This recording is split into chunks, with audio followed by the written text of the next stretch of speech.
especially the governor of Enugu State, you gave an order, an injunction. You ask people to come out to do their legitimate duties, that they should shun sit at home.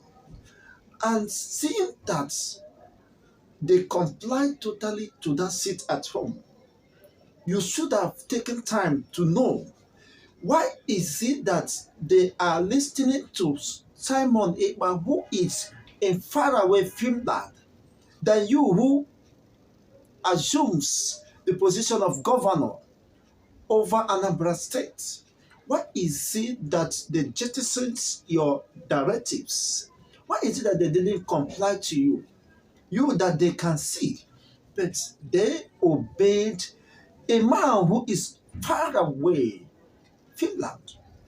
These questions you have not asked to understand the gravity of what is happening. That these people, not just because they are afraid of being killed by any unknown gunmen, even when you have provided your armies on the streets and they decided to stay at home in order to honor the sit at home or the what results to that sit at home. And you fail to ask questions. My people say, Onya Juju, adịghị efu ọhịa, ọ dịghị efu ụzọ. But you refuse to ask questions and you think you can just take the people for granted. Locking up their shops or their places of business is an affront, a violation, flagrant violations of their fundamental rights. And if it's a sense society, in a responsible society, they should sue you for damages. You have no right under any law, under any circumstances, to lock up the shops of legitimate individuals who perhaps for what is best known to them could not turn up for the day's activities or for their business day. And you want to lock up their shop, you didn't ask a question. Why is it that despite your promises and assurance and reassurance, they still complied to that sit at home? It means there is something beyond you don't know. With all due respect. Yeah, what an amage, Kaya. What a child does not know, even an adult, is bigger than him.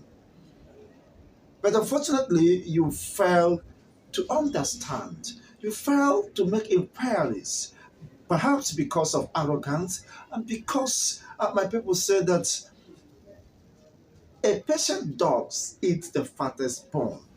If you're taking time, pains to underscore, to understand why these people are complying to the sit-at-home order, even when the person giving such order is far away in Finland, it means there is something very serious that you failed or you decided not to pay attention to. And that will be very destructive because if a people who shares in the same ideology, who believes in the same cause, who believe that that is the best thing that can happen to them, mean the restoration of the Biafran state and the release of their own leader, Mazi Nnamdi Kanu, you cannot stop them even with the barrels of gun. It is a clear signal that you have no influence over them. You have no authority over them. They have shown you that you matter less to them. But what matters most to them is what they have committed. Of course, there are times you send and mobilize your people to go and lock up their shops. But does that solve the problem? You are not winning the war.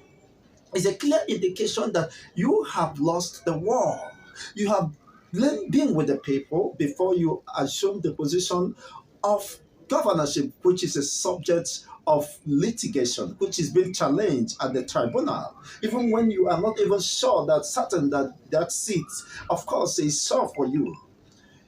You should have applied wisdom because my people do say, "Ocho onye siere ọha richa, but ọha siere otu onye, you cannot finish it." When the crowd cook for an individual, you can't finish it, especially when those crowd believes strongly in the ideology they share in common, you can stop them unless you want to get yourself in trouble. Sorry to say that. You are a governor today does not mean that you will remain a governor tomorrow. You possibly might be, of course, banking some unfortunate mishaps for your even family. For the good of your family, you should apply cautions. Ask about people who has taken such part, how far and where they are today. They feel more insecure, and unfortunately, you can only run away, of course, from people, but not away from your shadows. The mistake you make today might possibly haunt not just you, but the generations.